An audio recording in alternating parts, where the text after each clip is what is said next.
Yes, people. Good morning. Happy Sunday. Yes. Yeah, blessed Sunday to everybody. Yeah, man. Just checking in on the live. An impromptu live. Me and my brother Stu Pease was having a conversation on the phone. And I said, no, this conversation is too intriguing. I have to take it to the YouTube. And I said, Sunday morning is perfect. Cooking up some breakfast and preparing some coconut milk to cook some stewed chicken and rice and peas later on. That's it. 6 o'clock in the morning is a nice time to have a nice discussion before I touch the road. Before we touch the road for the day, let's have a nice discussion. Let's see if we can nice up the Sunday morning. Yeah, my brother Stu Pease will be joining us shortly. In the meantime, in between time, let's enjoy the musical stylings of one named Al Campbell, right? Not a very well-known Jamaican musician. So let's see now if we can bring in Mr. Al Campbell to set the mood right for the conversation and for the Sunday morning.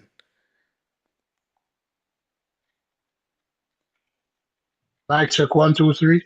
Yes, sir. Stu Pizzle in the hizzle for shizzle. All right. We're introducing the show. We're starting now your broadcasting. No, I've already been broadcasting. I just did a brief little intro. You can go on and, do your little intro. Let the All right. people know. This is stupid early in the morning. Cooking some baked beans and some fried dumplings. I wish I could share my camera. Can I share my camera for people to see my Sure. pot? All right. Absolutely. Let me see. Let me see. Mm. Let me see. All right. This is stupid early in the morning. Hey, you see how Jamaicans are though? Because before you came on, I was just talking about what I'm cooking. Let me see. Background color. Why you change the camera? You're I good, man. don't. You're good, No, man. no, You're no. good. You're good. You're good. I want, I want to Oh, you're turn the trying to camera. flip the camera. Oh, okay, you're trying to flip the All camera. Okay. right. You see that, y'all? That's what we call breakfast. That's a whole damn. That's somebody whole dinner right there. We call breakfast, man. All right. So this is some baked beans, the frankfurter, cooked down with some baked beans, some sweet pepper, onions, scallion, thyme. Wow, I tell you, that's Hey, why every Jamaican swear they're a damn chef, man? and then now this is my fried dumpling. Hey, this is the one I'm thing I could color, never get right, y'all. This fried I'm color dumpling. my fried dumpling. Turn down the stove because I'm talking. I got a little distracted. I don't want my dumpling them burn up. But I'm a fried dumpling. Eh? I got to get the fried dumpling recipe from Stu, man. My fried dumplings be hockey pucks, man. Eh? You never get that damn that baking soda to flour ratio. Yeah. In Can my never fried get that dumpling, right. I like to put a little cornmeal. Like a rough to the digestive system. I don't eat Mm. straight fried dumpling, right? So I'm a pot fried dumpling them on with baked bean, you know. So my baked bean look pretty. Look at the color. Oh Lord. See? Look at it. Look at it. Look at it. Look at it, people. You don't get better Hey, than this. oh, what This is some that's fried pork. dumpling. That's pork. It's pork sausage. Pork sausage. Yes, Pork it's pork. sausage. Yeah. You need fire, fire, fire for that. Burn up that. Burn up that Rastaman say fire for that. Throw you in the Mhm. lake of throw you in the lake of fire for those transgression. So I'm a dumpling them, fried dumpling them. It's early in the morning, you know. Mm. I don't finish walking yet, but since I was up, I whistle and ride, looking after my breakfast and Yes, you yes, Mr. Stu. So listen. getting that out of the way. Huh? Listen, I was telling the people that, I'm gonna fire up a little musical stylings real quick before we get into it to set the tenor of the discussion All because right. So what? it's Sunday morning, and I feel as if Sunday mornings are supposed to be um Righteousness, righteousness. It's me yes, again, Jah. yes, I'm and nice Luciano. and We'll start off with it. It's me again, Jah. Whoever your Jah is, oh, you have a request. yes, it's me again, Jah, as I fall on my knees and pray. But not only that. It's not that. It- it's me Go ahead. again. It's me again, the spirit of the universe. It's me Hmm. again.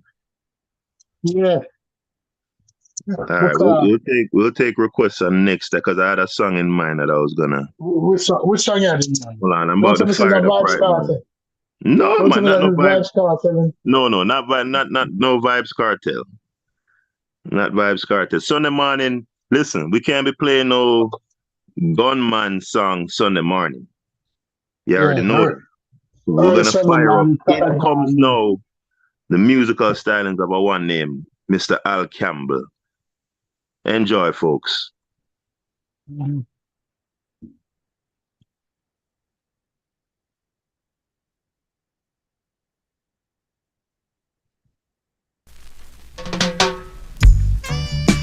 Oh Lord, know your culture. Ooh, ooh, ooh. Oh, yeah.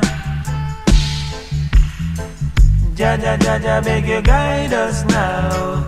Jaja, Jaja, beg you guide us now. Jaja, Jaja, beg you guide us now. Jaja, Jaja, beg you guide us now. Children, obey the elders in this time. Oh Lord, cause the road to Zion is narrow and rocky. Oh now, you got to hang on steady. Little children, please get ready. Oh Lord, oh now. Yeah. And if you slip, you're surely gonna slide. You got to be sure Jah is your guide, and you'll be safe on the righteous side. Children, listen now. Watch your step, mind how you walk. Mind your mouth, watch how you talk. It's a foolish dog has a bone in his mouth and bark. Oh now, you surely lose it. Oh well, Jaja Jaja beg you guide us now. Oh, guide us now. Boy, oh, boy,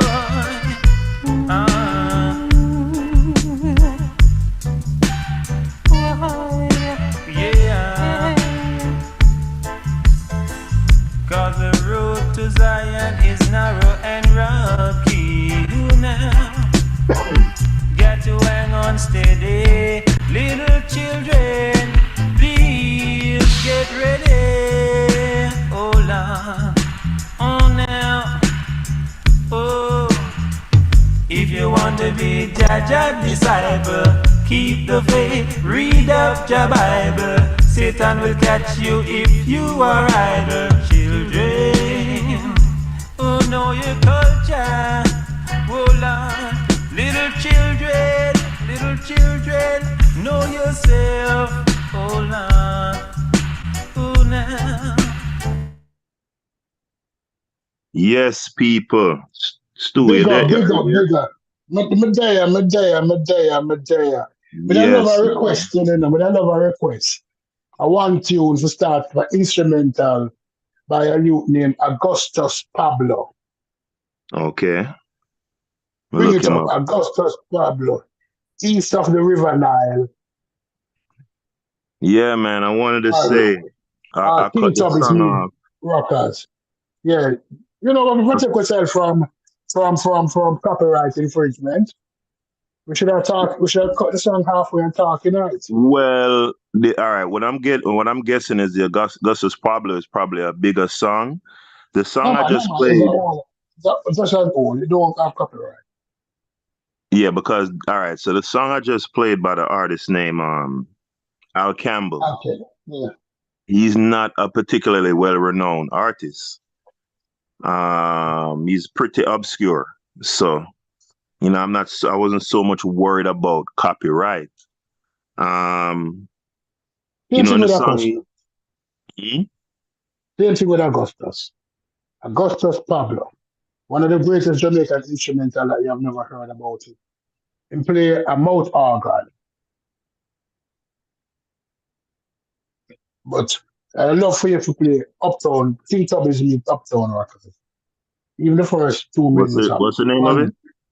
King Tubby's meet Uptown Records. King Tubby's Uptown Rockers.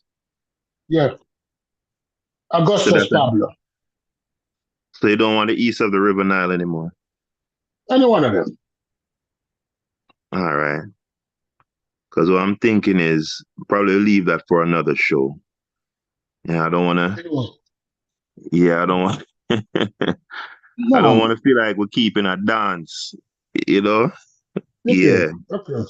Drop the tune, my you. Yeah, can drop the tune. When I was younger, Mm-hmm. I went to this movie theater. Not Caribbean, further off from Caribbean, that movie theater. I don't remember the name, Majestic. Now, back in the days, when you got a movie, they used to have intermission halfway through the movie. And intermissions, you get your popcorn, your banana chips, your chippy banana chips, your orange, your juice, your Pepsi, your cola champagne, your D&G cola champagne drink. So during the intermission, the man who run the projector would put on some tune. So that day he put on some rockers. And so when intermission done, never start the show, a man just shouted, hey, idiot boy, run the tune. No more movie. The movie theater turned that dance in the middle of the aisles. And sometimes you just have to run the tune because the tune will settle your mind. But let's move on. Mm-hmm. Let's move on. So what's happening, brother? Hey, sorry about it. I was on mute. Mm-hmm. Yeah. Not much, man. So let me tell you what I titled this video here. Mm-hmm. So I titled this stream, "Are Women Predisposed to Frivolity and Manipulation?" No, well, brother, no disrespect, brother. But the title is kind of complicated. Because it sounds like me, what you're asking me is, if woman foo-foo. Right? Remember, keep in mind, Stoopies for non-Jamaican listeners. You have to kind of twang the accent. They're not. Yeah. You know what I'm saying? Yeah, Yeah. you know. Mm-hmm. Because Let basically, me tell you what prompted me to start the live, right? So we're having a discussion about pillow talking, and Stoopy said something interesting to me, because he had shared as a sentiment that a man should be able to confide in his wife or his woman. Yeah.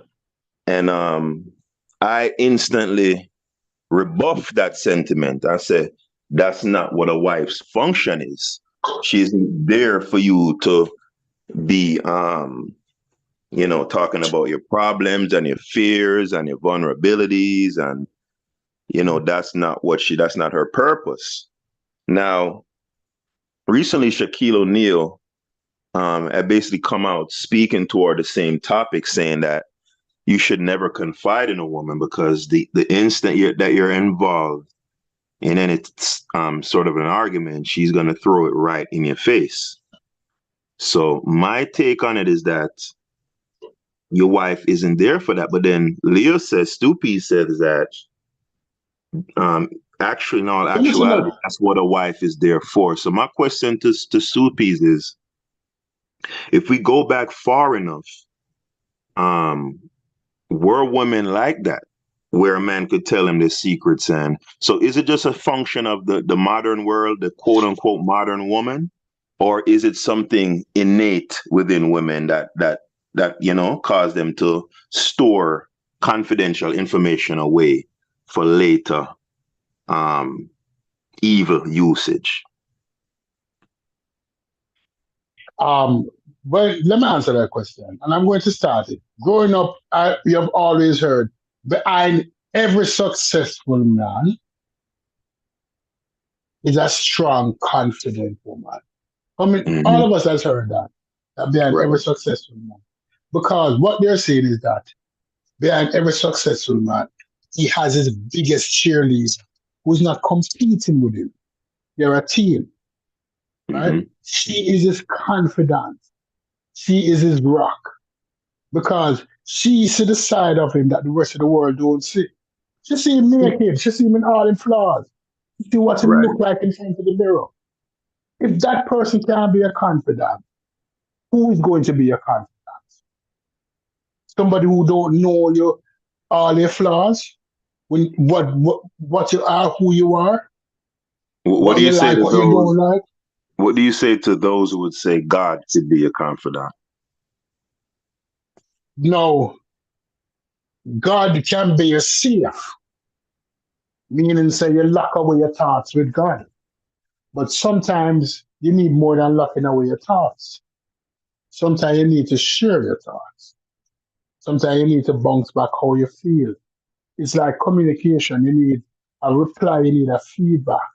You need somebody to say to you, say, I feel that way. I don't feel that way. I'm not happy. I'm happy. What it takes for me to be happy, what you need, what you want, what are your needs, what will make you feel more secure. Right? But people don't communicate anymore because many people believe that they're not able to fulfill the other person's request. So, in a sense, I tell you what I want, or you tell me what you want. If you say to me, say, "Stupid, we need $10,000," right? And me say to you, say, "Boy, I'm gonna have it. Forgive. I'm gonna have it for them. I'm gonna have it for you." What the purpose why you share that with me for?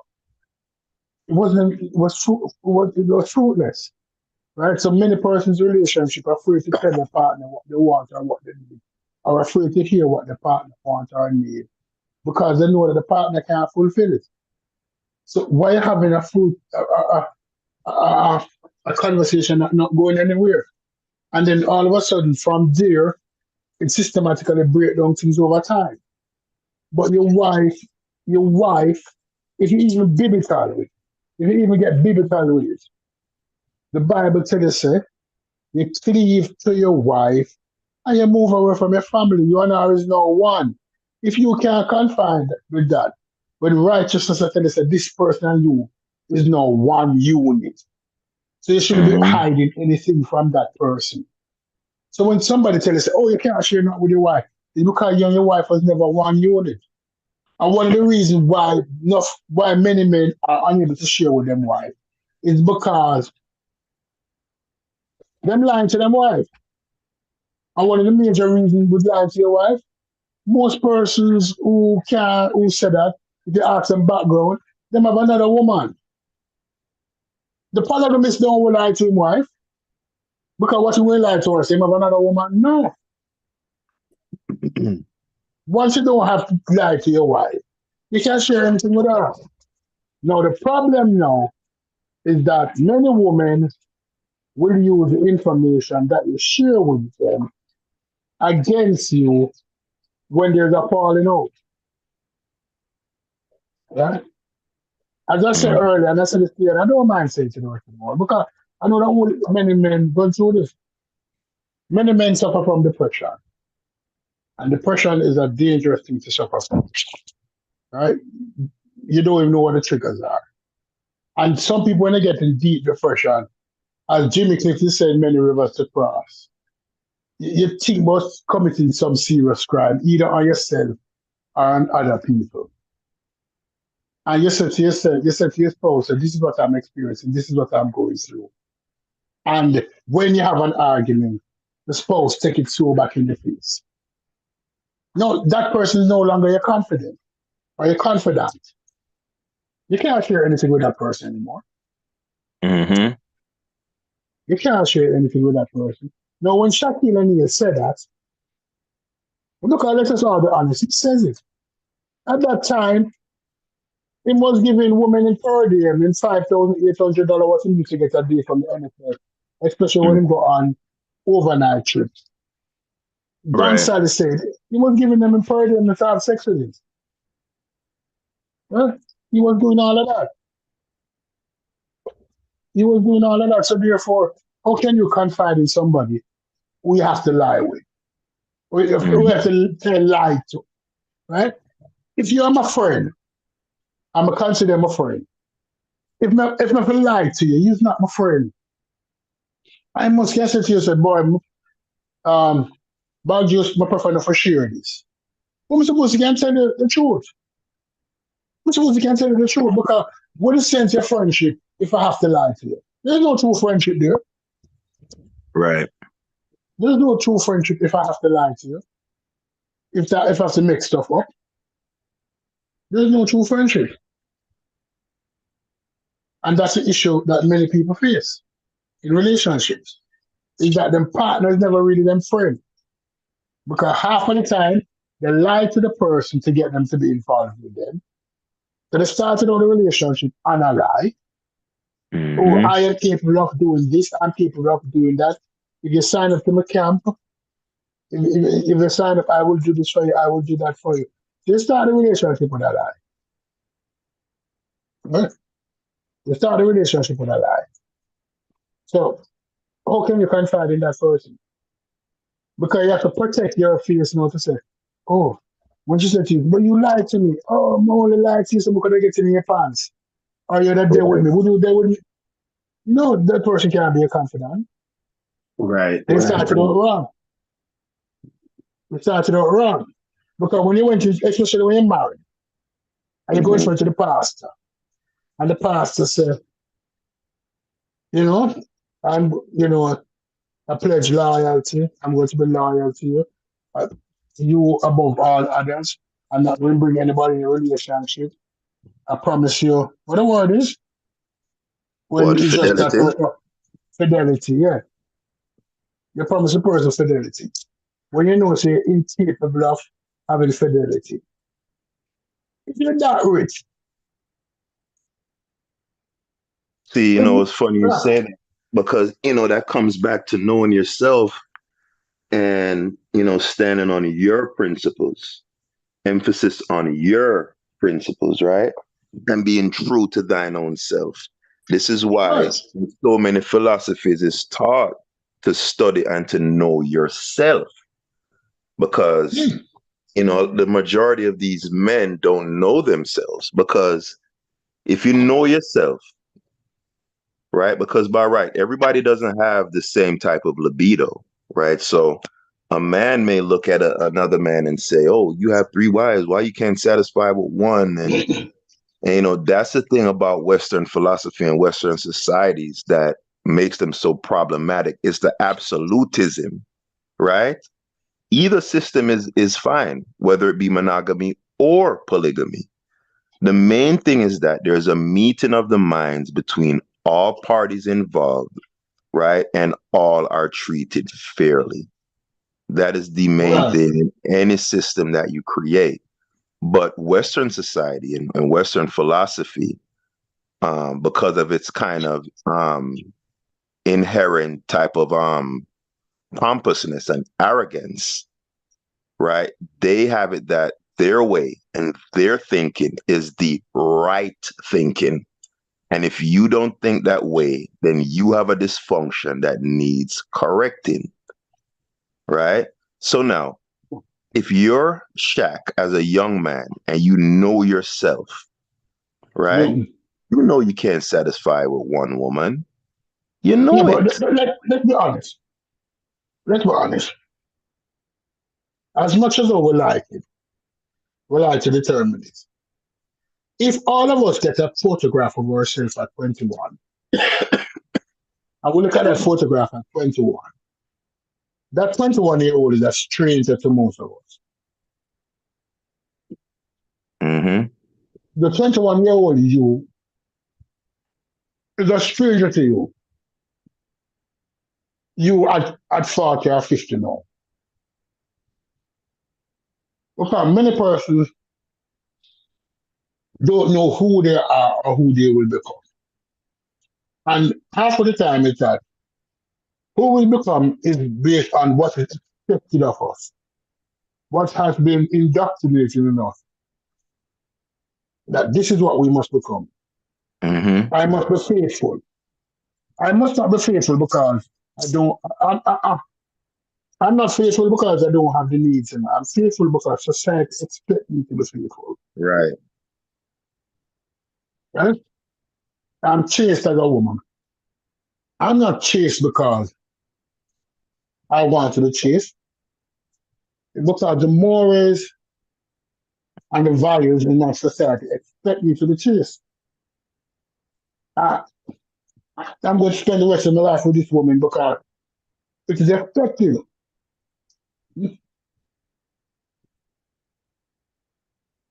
So although we might fall in love and fall out of love several times in relationship over the years, I might love you today and I might stop loving you tomorrow, but I'm not going to leave. But because societal norm frown upon me leaving. You understand what I'm saying to you? Yeah, and that's that's the kind of tricky situation men get placed in, within the society trying to navigate it, particularly if have you're a high profile person. You almost have to get married, Right. right? But especially if you're black, because here's the thing. You could be a playboy. All right, so what is his name? The guy from Ocean's Leonardo 11? DiCaprio and The dark-haired guy. You I don't know which the one is that. He's dark-haired guy. married now. He's Yeah, he's married now. I know married. who you're talking. He's Yeah, married he's to married. a lady named Amal something. What is his name again? I Whatever his know. name is. The point is, as a white male, when you cavort with many women, like a Leonardo DiCaprio, you're a Mm, playboy, right. right? You're a ladies' man. You're a heartbreaker, is what they say. As a Mm-hmm. black male, you cavorting around with a bunch of women. You're You're a user. Come right. on. You're you're licentious. You're someone whose sexual desires is run rampant. It doesn't have the same type of tone. So now, as a black male, high profile like that, and then you're trying to get a bunch of sponsorships like Shaq, currently has and had in the past, you almost have to get married, right? To keep Mm. up this image. But you want to be with many women. But the society says that's forbidden. So it's tough. No, the thing about it, if you want to live your life for the society or for yourself, let's be honest. Because um Kanye West have a son, right? Hmm. And I laughed when I heard it for the first time because it sounds good. Whoa, wait till I get my money up. I like that rendition, man. Yeah. No, why that song is a laughing matter and a joking matter in the community. Mm, Kanye West could not be Kanye West until he got his money up. And I'm going to right. show you who I am. That's what that song is saying now. You're not seeing who I am now. I'm not showing Hmm. you who I am. But the instant I get my money up, you will know who I am. And he sure showed us, didn't he? Right. No, Mm-hmm. when I am broke, I will be there and I will act like I will act how society demand that I act.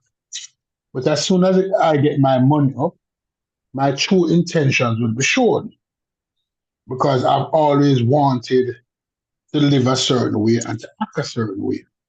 But I can't do it when I'm broke, right? Because big ass Shaquille O'Neal, 6'7" if he wasn't a basketball player, he'd be happy for the first woman who tell him that he love him.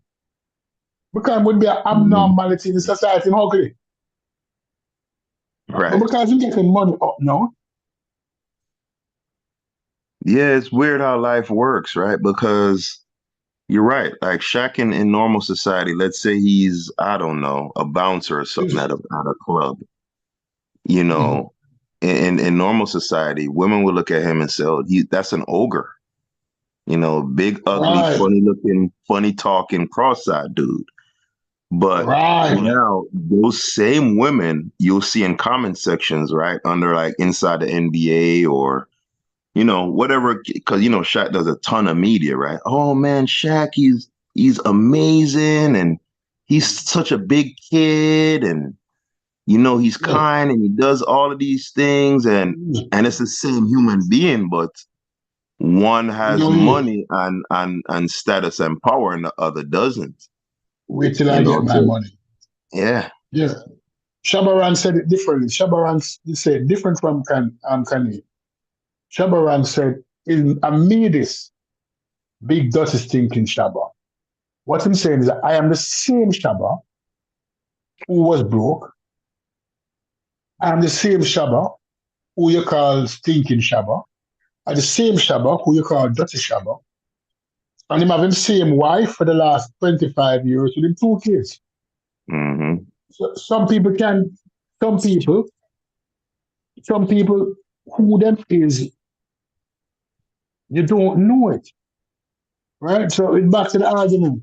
So he can't confide in anybody because he wasn't even truthful to himself. As I said Right. earlier, on the temple in Delphi, it said, to thy own self be true. Or know thyself. That's an Mm-hmm. etching on the temple in Delphi. Know thyself, but it's basically to thy own self be true. Right? Right. Now, many persons not true to themselves. So they have to sing, whoa, whoa, whoa, whoa, wait till I get my money up for you to see Right. who them is. There's no problem if you want 10,000 women. Leonardo DiCaprio is not frowned upon for dating under 25-year-old women. Why? Mm-hmm. Because they established it from day one. They established it from day one. Right? If Puff Daddy did open Bad Boy East and call it an adult facility like the Playboy Mansion, like you have from day one, and Mm-hmm. say, I am sexually liberated. I am versed. I fuck everybody. Mm-hmm. You couldn't come today and say, oh, Puff Daddy is this, Puff Daddy is that. Because everybody knew that who went to the Playboy Mansions were perverts. But they wasn't judging them for being pervert because they wasn't hiding what them is. US Well, never hide what it is. they're judging them now because you could see posthumously they're prosecuting what's his name, Hugh Hefner, even though it's for the most part in the court of public opinion, but they are prosecuting him. A bunch of those women are coming out now and saying XYZ, and you know how that goes. Oh man, he made me ride Mm. around in the Bentleys, and he made me wear the $25,000 Lingerie, Swarovski jewelry, and he made me stay in the $20 million mansion, and he non-stop. made me fly with him to Monaco, and it was slavery. Oh, slavery. Yeah. I was taken advantage of. Like, oh my God, and he's Yeah. so evil, and he was an 80-year-old man with 21-year-old girlfriends, and he had multiple women, and oh my Right. God, Right. right? At So, the end of his life, you have now had 7 blonde girlfriends who look like. mhm. And he did not hide it. Puff Daddy had young man is sending a text to our next young lady that if I wanted you to eat my pussy, Puff would have you on your knees. Mm-hmm. No. Yeah. How would Puff have her on her knees? Was Puff forcing her, holding her head down? No. Mm-hmm. But because she wanted the lifestyle that Puff offers, she'd be willing to go on her knees. Yeah, that's the part that's always left out, isn't it? Yeah, so that's what I'm saying, in this current day and time, it's a little bit different. No. It's a little bit different. If you're a guy, you're kind of constrained, particularly if you're high profile.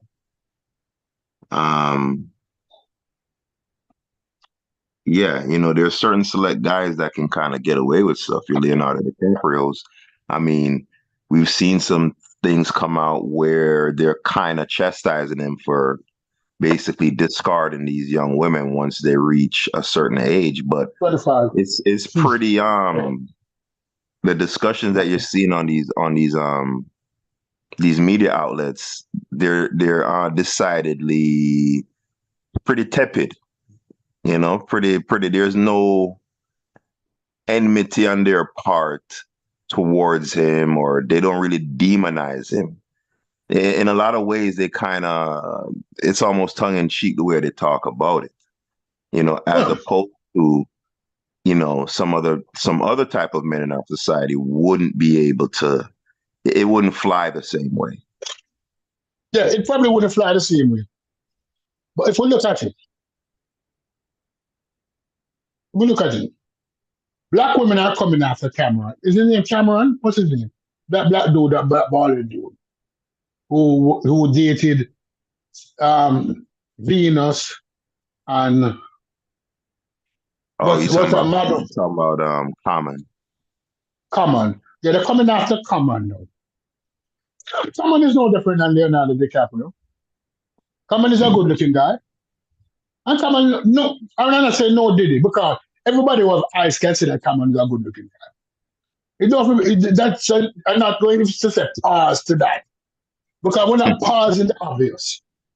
Well, you know what? I realized I come up with a new rule. If you're 40 or over, you're exempt from the pause game. Nobody can do that. Come on, that good looking guy. You might talk to him famous. And him take beautiful pictures on the red carpet. And these women want to be beside somebody who take beautiful pictures.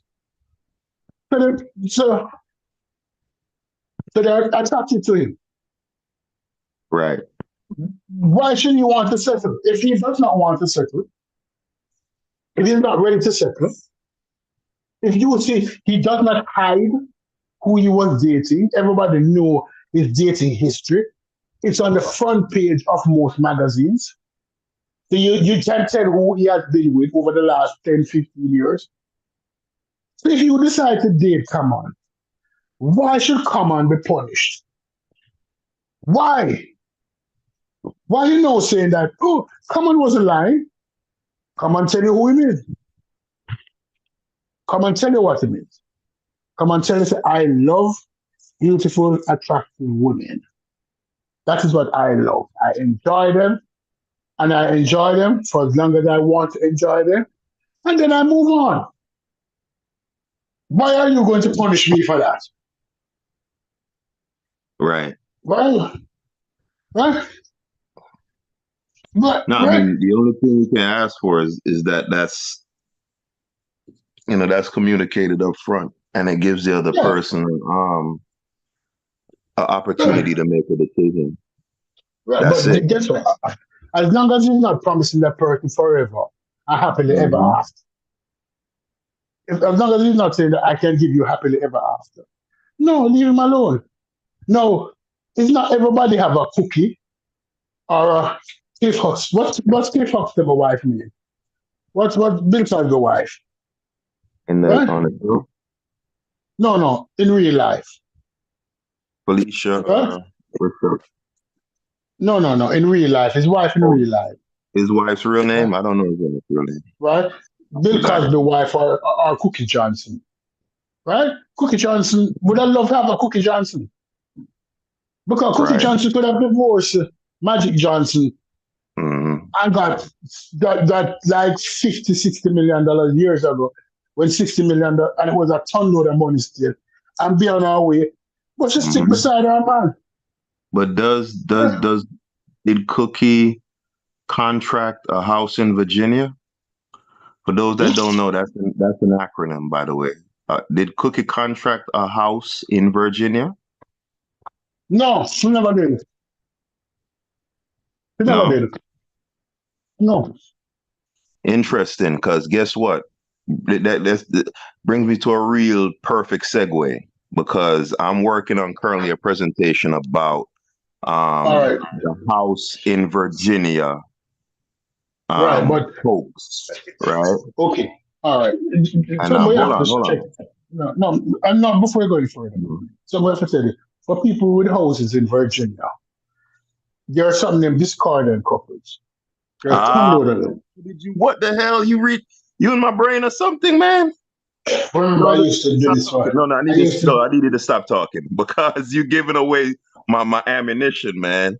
No, That's one of my missiles in the missile silo, man. I need you to stop talking right now. no, but don't bring that missile up against me because I have a shield wall. Because I used to do this for a living. At least 10% of couples are Ah, discordant. that's crazy. But look at move. Yeah. We're gonna move on. Look, So audience, I'm gonna look, be doing. we're here. I will look around. Right? Yeah, hold on. Let me just do my little promo real quick. So, guys in the audience, I am planning on doing a presentation on, why a house in Virginia or houses in Virginia has never been demonstrably proven to exist using the proper scientific rigor and the methodology that's prescribed for virology, right? So look out for that. I'm working on it more than likely. I was going to try to do it for tomorrow, but that looks unlikely because I want the presentation to be exhaustive and I want it to be airtight, right? Because I know the rationalizations are gonna come once I do it. Because when I play that video by Vincent Roccanello where he says that a PCR test can never, those are the exact words the gentleman used, can never substantiate an infection. And he outlined precisely why it can't. And still, because of cognitive dissonance, we had members of the quote unquote conscious community, wrestling with me about, no, you don't understand. See what he actually means. Somehow they always know what people actually mean. They have a monopoly on understanding the English language. So I know once I do this presentation, the bunch of rationalizations are going to come. So I'm putting together like 20 different talking points where I'm going to list the supporting arguments for each talking point. And it's going to be airtight, people. So look out for that. Okay. And I'll push back against it. My history as a disease intervention officer,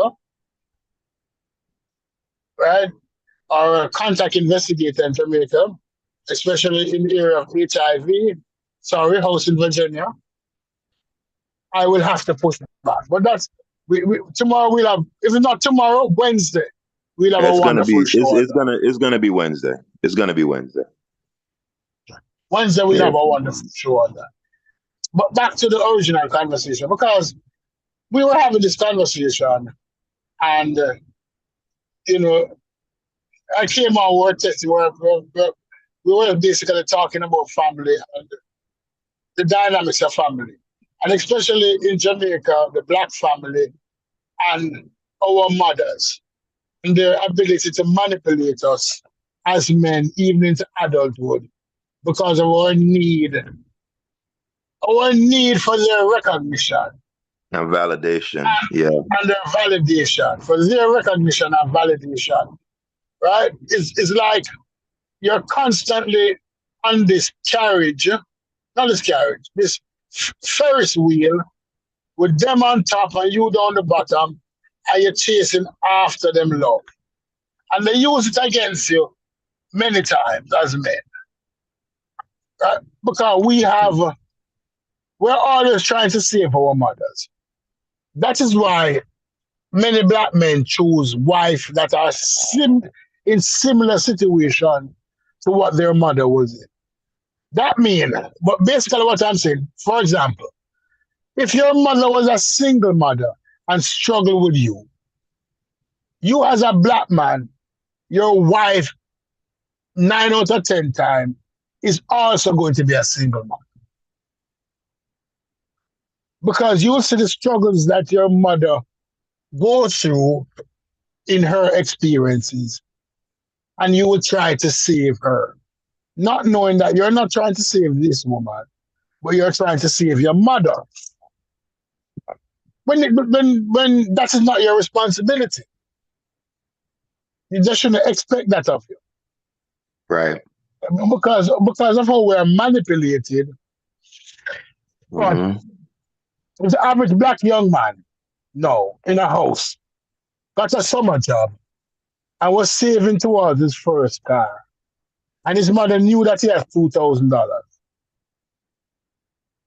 In her mind, that $2,000 that a young man have is her money in the black community.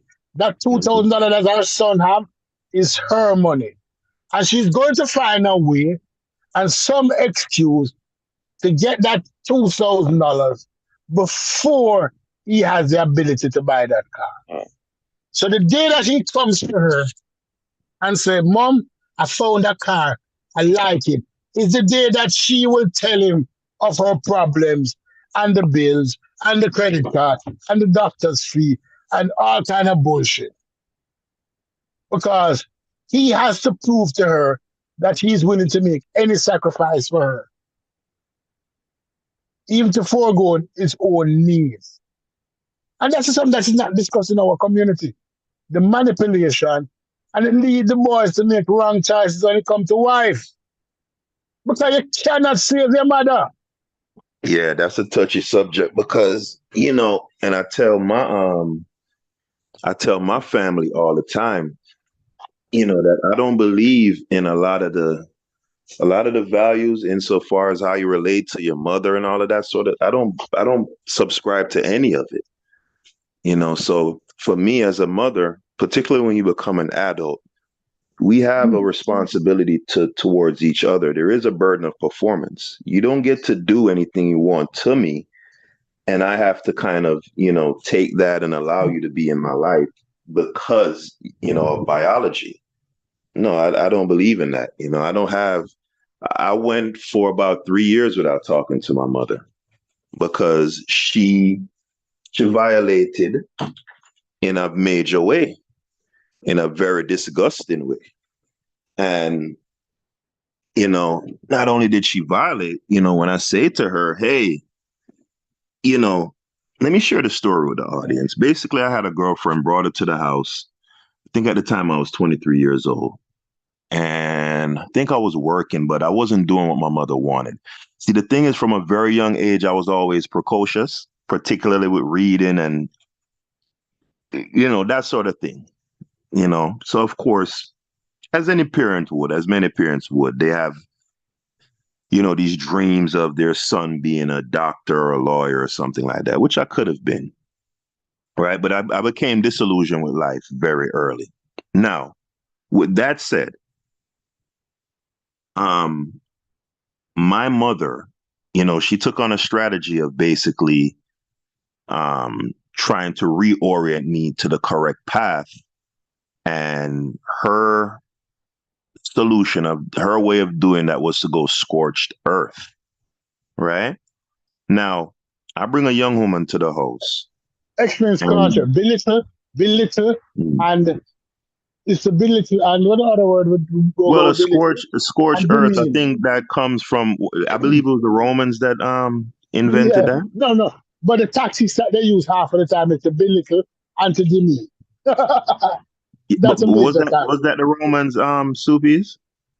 Yeah, yeah, yeah, yeah. But they burn the world around them, so they prevent you from getting any of the resources. Right, right. So I think that Mm. would be the post or pre-war or during war. They would, against their enemies, they literally just so and they wouldn't care about the population that that aren't part of the fighting class. They wouldn't care. Hey, nobody gets to eat, and by so doing, we handicap our enemy, and that ensures victory, right? So that's what my mother basically took on. She took on a scorched earth policy, and she recently shared this to me because we have been trying to reconcile. And I said, Mom, like, why did you do some of the stuff that you did, back in the day? And she said, literally, these are her words verbatim. She said that she was at war with me because I wouldn't listen. She had a life path for me, or things that she would have liked for me to do, or particularly going to school. That was her big thing. That's a big Jamaican thing, the school thing, right? And to her mind, I was resistant to that. She couldn't understand why. And she believed the ends justified, excuse me, or the means, excuse me, justified the ends. So she said that she was prosecuting a war against me, which I found it was eye-opening, it was shocking. And yeah, so anyway, the young lady's in the house. My mother says to her, because that particular young lady, she was Haitian, and they kind of have this similar culture with the whole school thing. And of course, girls are more about when it comes to formalized education and following a schedule and a curriculum. I'm of the opinion that girls are more predisposed to that. Men typically tend to be more of the avant-garde, outside the box type of thinkers, right? The envelope pushers, the one that um Come back on the road. disciplines. Come back on the road. Come back on the road. This Yeah. guy track. So, she says to my mom, well, she shares with my mom, the fact that she's in school and she's doing well and she's going for her master's and this and that and this and that. And of course, my mother immediately took to her because I guess, of course, she could probably see herself in the young woman, right? So my mother says to her something along the lines of, "What are you doing with my son? Like, he's not anybody. Like, you have all this going on, and and I'm literally standing right there. Now, I could have forgiven that as a what do we call, sometimes you vomit stuff up, right? You don't put the filter on or whatever. What I took deep umbrage with was the fact that after this happened, because now you've handicapped me, you've essentially cut my legs out from under me with this girl. Now I can't speak with any sort of authority. You've completely um undermined me, which was her intention. She knew exactly what she was doing. Now, when we have a conversation one-to-one and I say, "Hey, Mom, you violated protocol, don't do that again," and you tell me, "Hey, I did nothing wrong, I will do it again." Okay, at that point, I now have a choice to make. I can't make you behave in in a righteous manner, right? So now I realize, okay, you are in war against me, right? So no, it's time for you to get cut off, right? And if you don't amend your behavior, you'll stay cut off. And most men, like most people who will hear me speaking on this live, they'll say that I'm either cruel or, and it's Cold. probably gonna happen. It's gonna happen, Stoopies. People is gonna take this now, right? And now use that to say that my opinions on women and relationship is based on this issue that I have with my mom, and I'm angry at women, and blah blah blah blah. I already know where this is gonna go. But I feel good in sharing this. So yeah. No, one of the things that we always do, as long as you watch the show with both of us, we're going to be honest. We are going to be honest. We might not divulge everything about ourselves, but you are going to get honest opinions. It might come off as being harsh, and it might come off as being unfeeling, but we are going to be honest. Because this community lack a level of honesty many times. And people come on it and they show a face to appease the public. That is not us. You're going to ask our opinion, we're going to be honest. And we're going to use our life experience to say why we would do it this way and why we wouldn't. But honesty, you come to this program, you come to listen to us, you're going to have honest opinion from me. So if you have questions that you need to ask, and you need a man opinion, it might be a caveman, but it's going to be a man opinion. I'm going to tell you exactly how I see it. Because it don't make any sense to try to manipulate people. Or it don't make any sense to tell people something that you don't believe in. Because I'm not going to sell you herbal life. I'm not going to sell you herbal life and say this will solve all your problems when I know it's not true. We're not doing that here. We're going to use our life experiences. We're not saying that we know everything, but what we know, we're willing to share with you. Whether it wants to be our opinion on germ theory, our opinion on victims and who is a victim and who is not a victim. Because in my mind, Puff Daddy did not do anything wrong if any of those women are over the age of 18. He did not do anything wrong. Right. But because he didn't. There was no children hurt. It was adults who went to his house. So what you're saying that I can do it. I can walk through wet cement. The pavers are paving the sidewalk. And I put on my brand new Louis Vuitton shoes and walk through the wet pavement. And then ask the pavers to pay for my shoes? That's what you're saying? Mm-hmm. That's what you're saying. Right. Yeah, and interesting. You bring that up, Stoopies, because what do you think? Because, like, for example, I always use this analogy. If I put on, $20,000 worth of jewelry and go down to Liberty City and walk around, and I get robbed, right?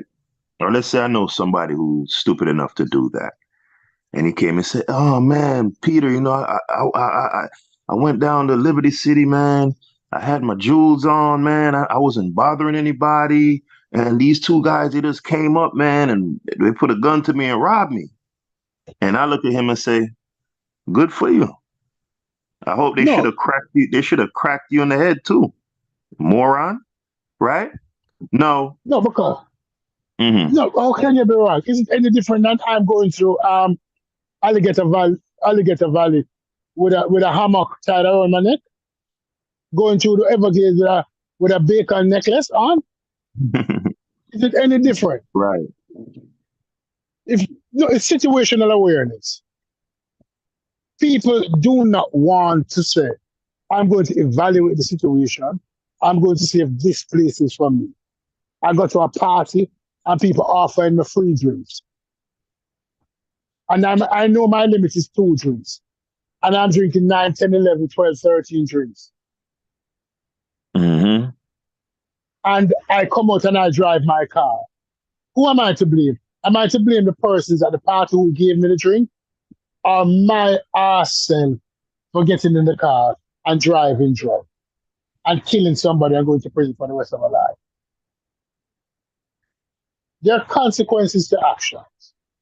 And if we start to eliminate the consequences, what I want to be, people on this were mad at me because what I said about the Polite situation. Polite is wrong. Polite should go to prison. Mm-hmm. But I am not erasing all the all Culpability.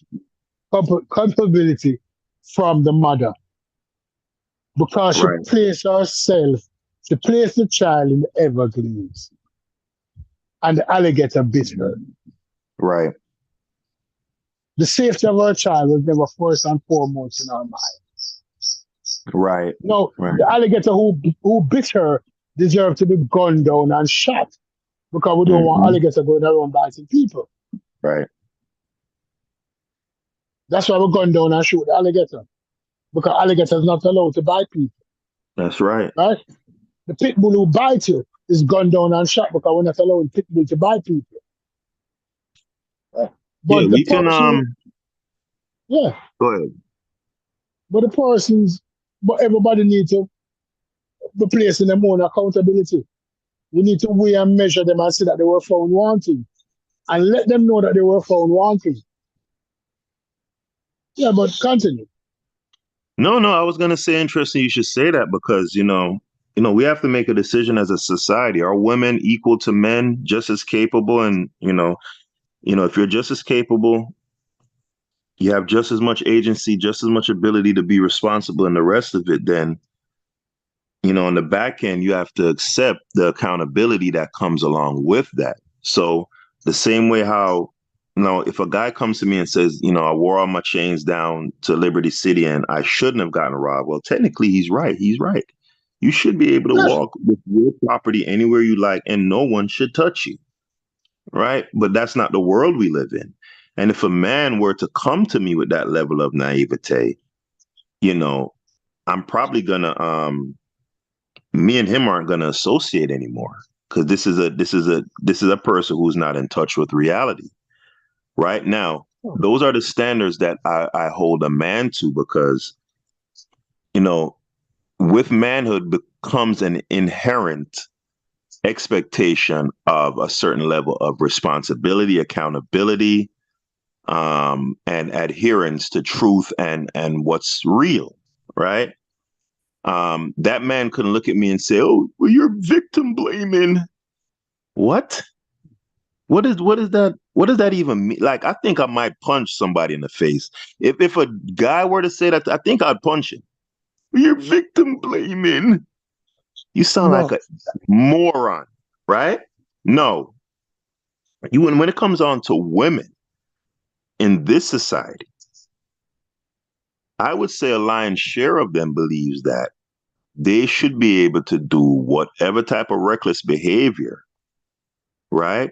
Put themselves in danger or allow themselves to be used and ill-treated, right, for personal gain or to live a certain lifestyle.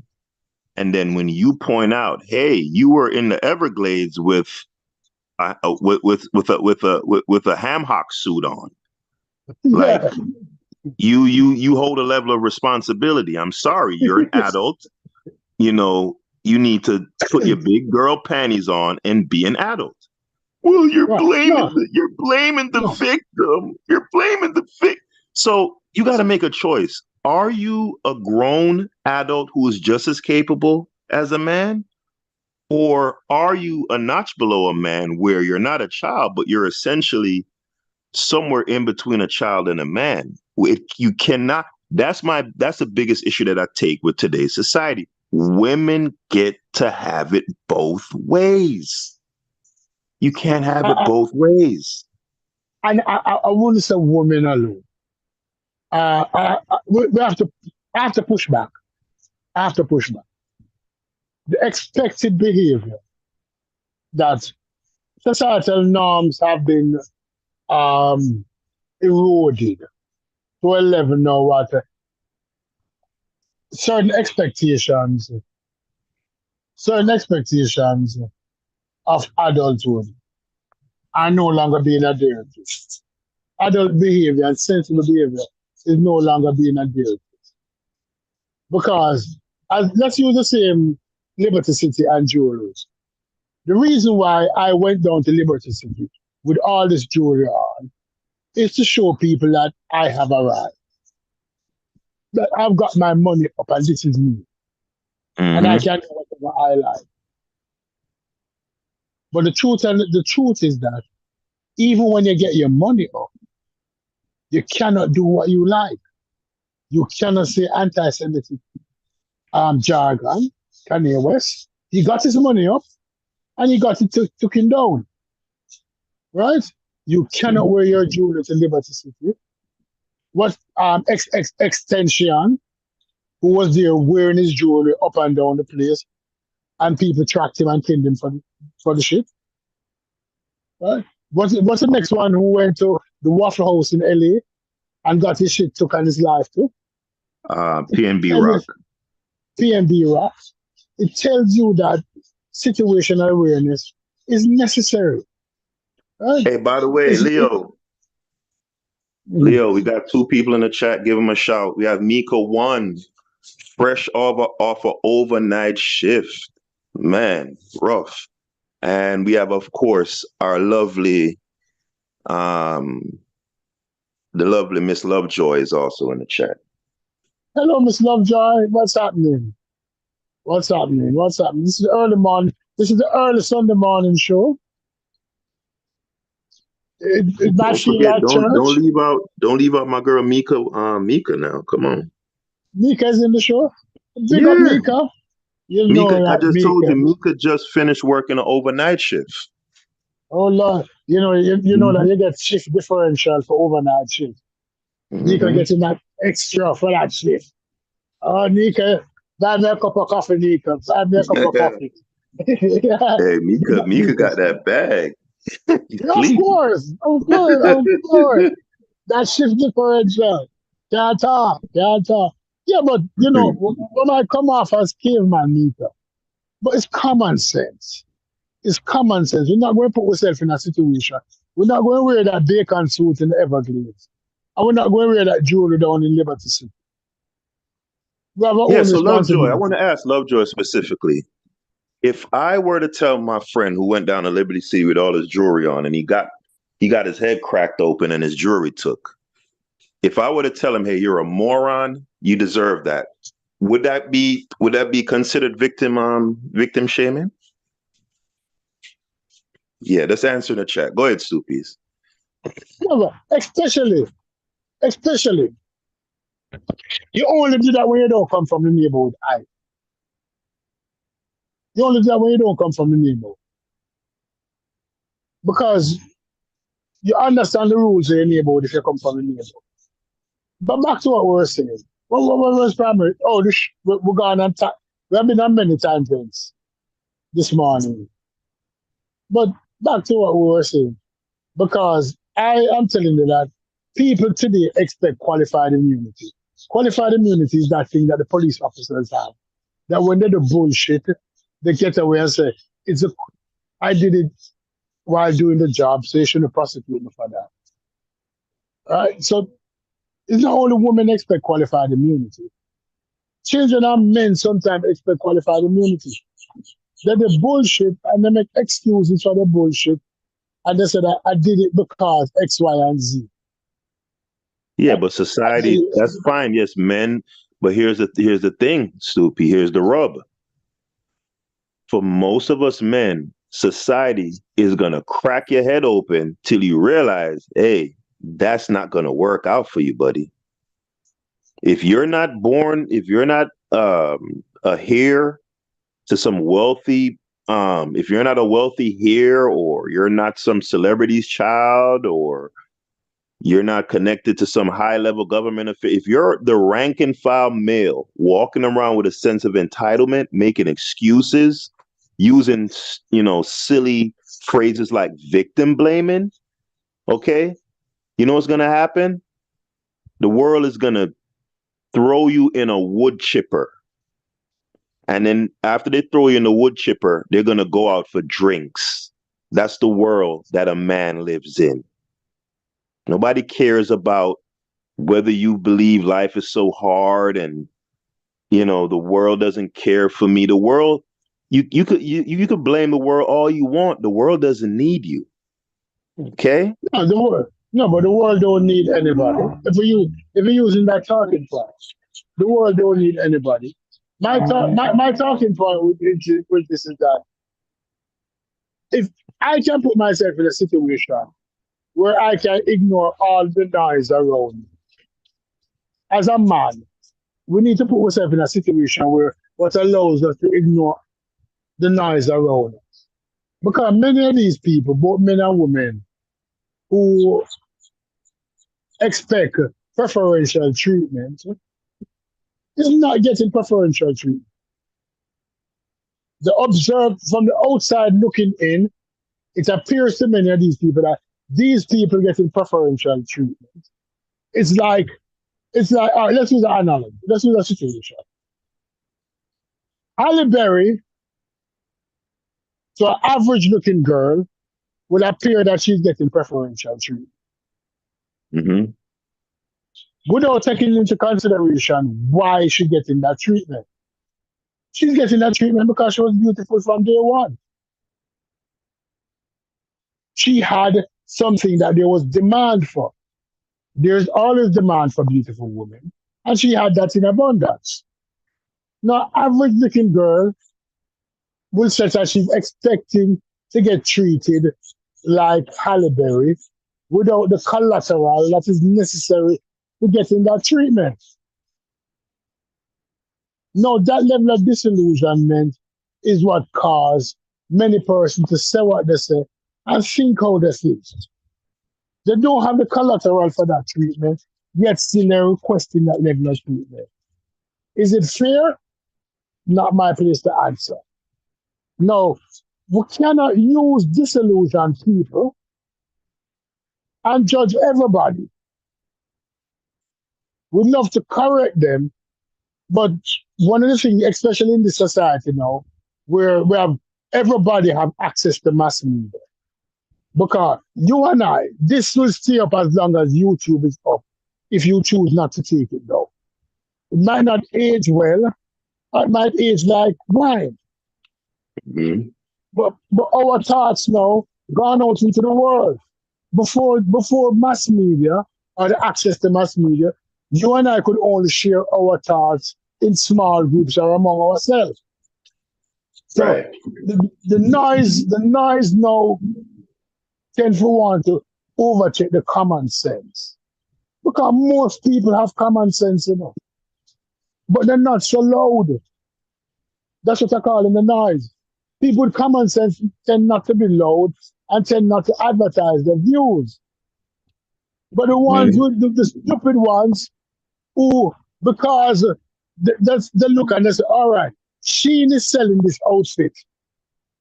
And the model that is modeling the outfit weighs 120 pounds. She's 5'3" and she's beautiful. Right? They're not looking at the modeling, they're looking at the outfit and saying that when I put on this outfit, I am expected to look like this model who's beautiful and is 5'3", while I am 190 pounds, 5'1", 4'9", or I'm 6'5", 400 pounds, and expect that when you put on this outfit, you're going to look like the person who's on the back. And you're going to be expected to be treated like the person who's on the back. No, that's a different level of disillusion. How you counter that, I don't know. And how that same person will stand up beside the model and say, why am I not getting the same attention that this person is getting? I mean, ultimately, you don't have to do anything about it. So, like, if a guy is entitled and delusional, okay, we don't have to do anything about it. Life will take care of that, right? And he'll soon get discarded, and that'll be the end of that. Now, Lovejoy said something in the chat regarding my analogy with a guy going down to Liberty City and with all his jewelry on. And she says, of course. And her of course is in regards to me asking the question that if I say that the guy deserved it, if it qualifies as victim shaming, right? So she says, because no one has a right to be violated because they choose to go out with jewelry or provocative clothing. Sure, you can call them naive, but to say they deserve it, that's a stretch. Now, if a young woman were to wear provocative clothing and get, raped, I would never say she deserves it. Why? Because she's a woman. That's a very tender thing, and I don't hold women to the same level of accountability that I do men. Right?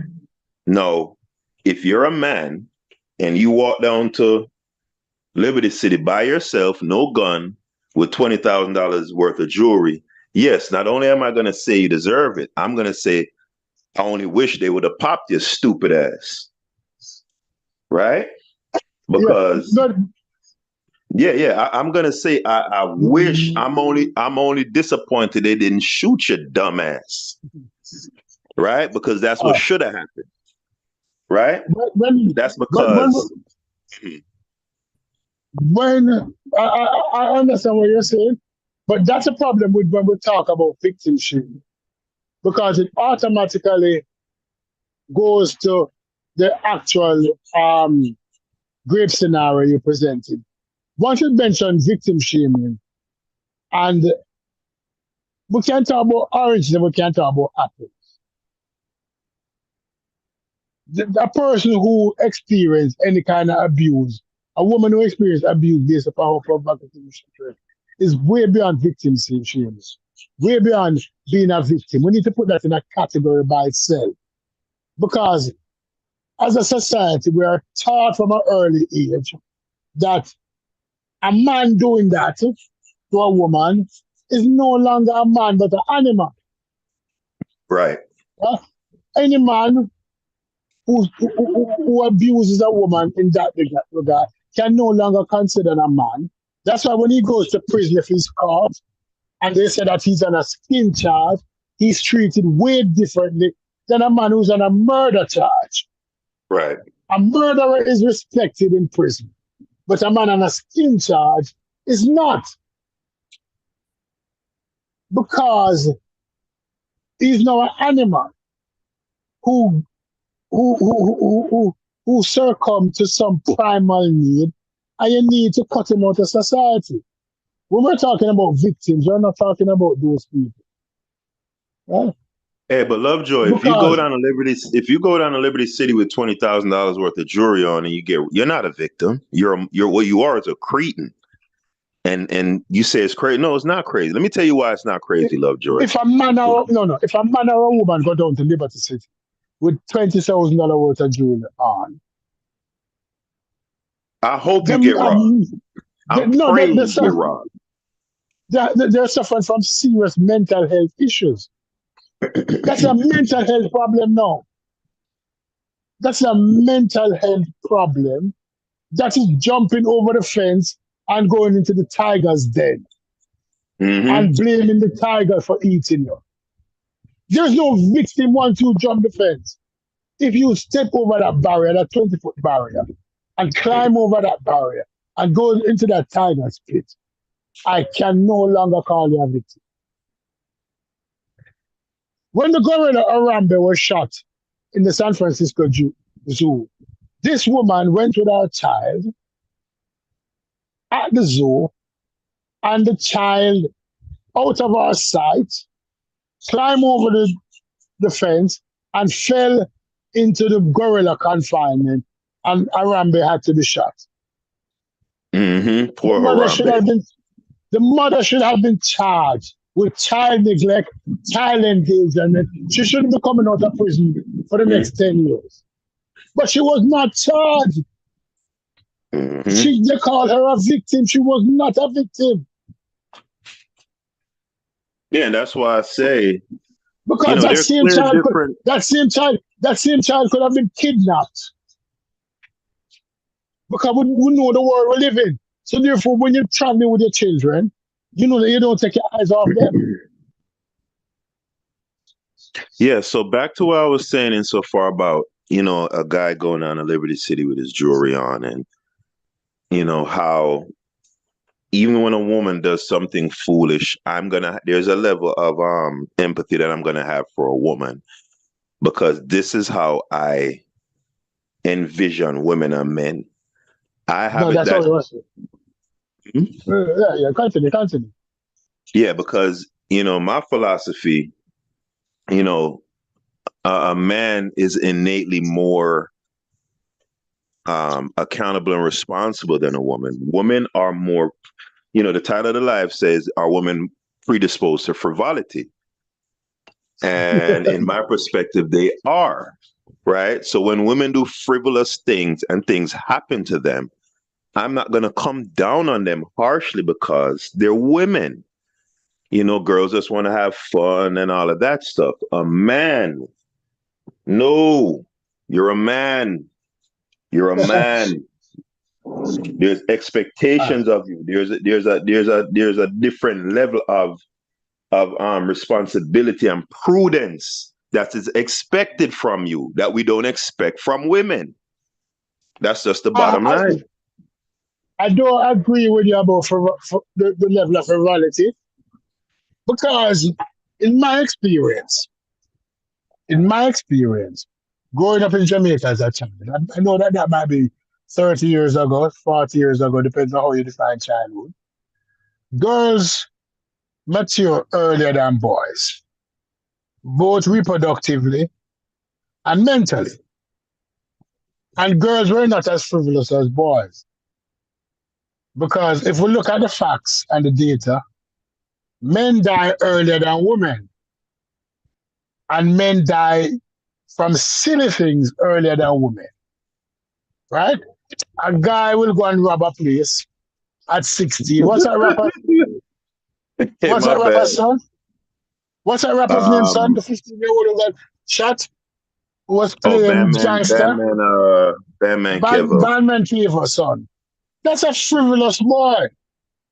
Boys can be very frivolous. But guess what, But Stu Peas? Perfect example. What happened to him? He got his head right, broken and he's right, gone.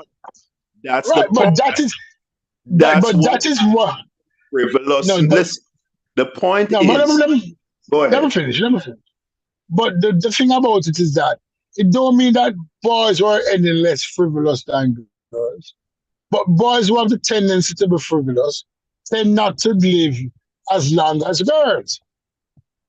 Because when they want to be dirt biking, that he sees the need to flip and to ride this bike 100 miles per hour, Mhm. or when they want to be a Hyundai boy, or when they want to tank and go into the donut shop and jump on the shelf, those boys tend to be put aside very early.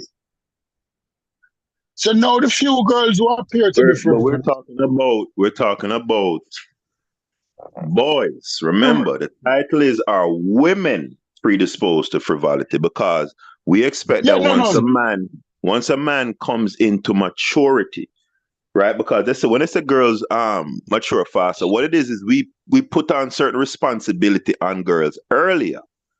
But once a man and this, comes into maturity, right? There's a expectation of you once you reach manhood. We're talking about men and women. no, but that is what I'm talking about also. But I started boys because what happened is that because these frivolous boys were eliminated from the equivalent, the equation early in life, right? They didn't go to the adulthood in many cases, or they were put aside early. They were put away early. No, it seems to be lopsided that women now are more frivolous than boys because the majority of frivolous boys are gone. But if those boys were allowed to continue through life, we'd have far more frivolous men than frivolous women. We have to take that into consideration in the equation. What happened to those boys who were just stupid from birth? Them gone. Them out of the Right. So equation. there's a nurture aspect to it then. So No, there's perhaps a nature. perhaps my Nature. position Not that nurture. Nature.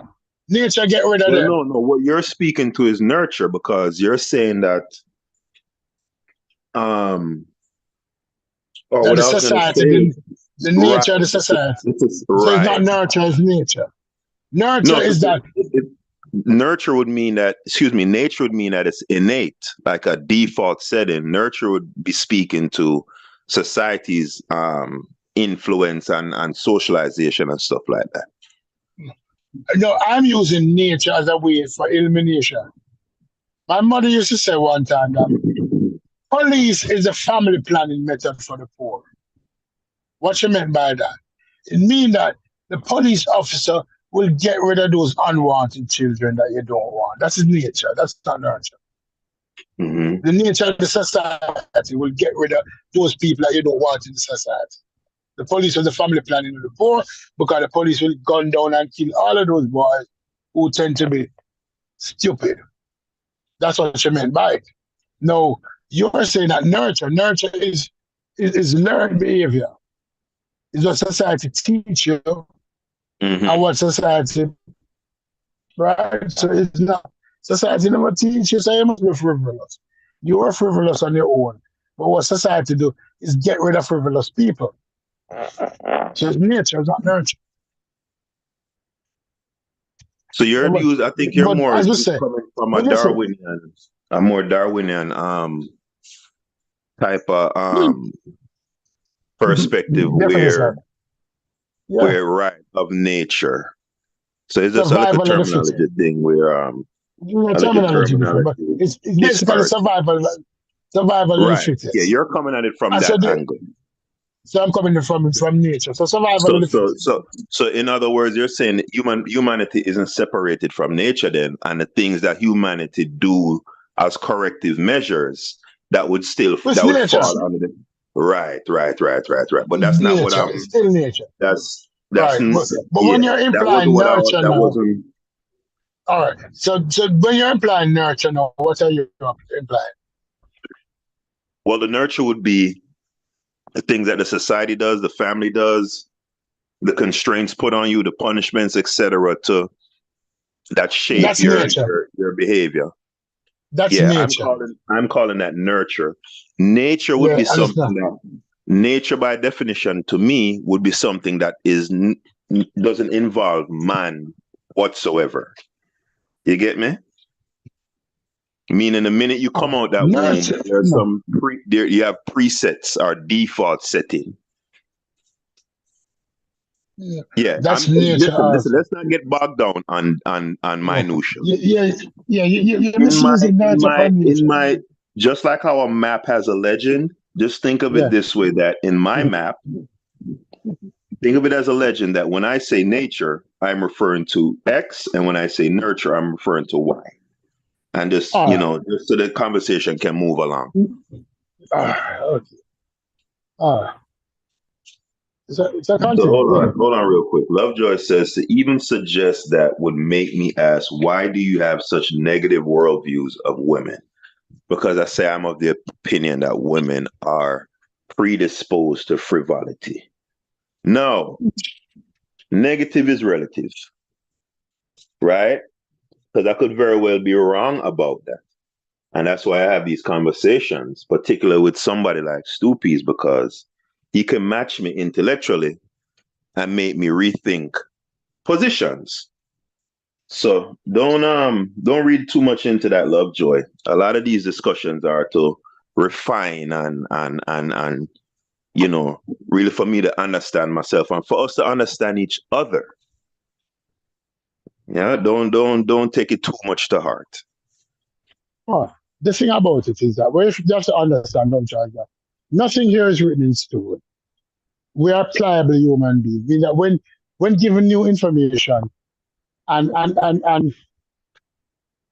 new tools to apply this information, we can change our mind. We're flexible, we're pliable. We're not set in stone.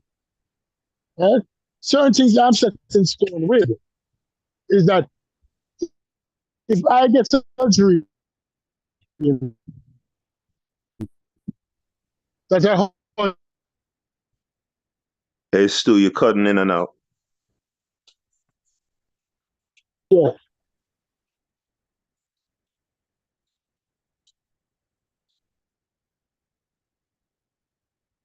You there, Stu?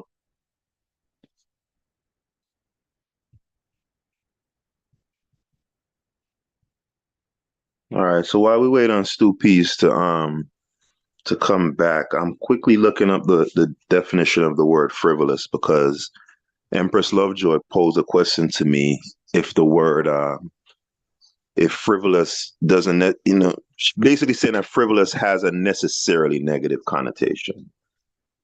And she may very well be right about that. So I went ahead and went on Google here on Oxford to look up the definition here, and it says here, not having any serious purpose or value. Right. So I guess that would definitely that would definitely fall into the negative connotation. And then the secondary definition is a person carefree and not serious. Now, that secondary definition to me isn't necessarily negative. And that's more so what I'm speaking to, the whole Madonna song of girls just want to have fun. That's more of the aspect that I'm speaking to, more so than not having any serious purpose. That's not Go Madonna, ahead, that's Stu. Cyndi Lauper. Yeah, you're back. That wasn't Madonna. That wasn't Madonna, that was Cyndi Lauper. Girls just want to have Cyndi fun. That's Lauper. not Madonna? No, that's Cyndi Lauper. Wake Okay. up in the middle of the night, my father said, girl, what you going to do with your life? Oh, daddy, please, you're number one. But girls just want to Yo, have fun. I can't sing seem to it, save my sing life. it, sing it, sing it. They just wanna. Just listen. Hey, audience, Listen, what do y'all sing it. think about Stu Yeah, Peter's sing rendition of rendition. Girls Just Want to Have Sing it. Fun? That's Cyndi Lauper. I'm telling you how old I am now, right? But I remember Cyndi Lauper. Cyndi Lauper was my girl. I love Cyndi Lauper, that kooky looking white girl. She was my girl with that colorful hair. Yeah, listen, motherhood is not frivolous, all right? Not all women make great mothers, but we have many great mothers, right? And that's not a frivolous job. That's not a frivolous job. If that was a frivolous job, we'd be in trouble. Although a lot of people, that's probably one of the most important jobs a human being can have. No, but It's being Leah, a parent. the question is, are they predisposed to it? Are And they I would say no. predisposed to frivolity? I would say no. I would say that, I'm going to use the word nurture now, is that what is a learned behavior in the society? That expectations have changed over the years, where nobody wants to struggle anymore. The struggle day is finished.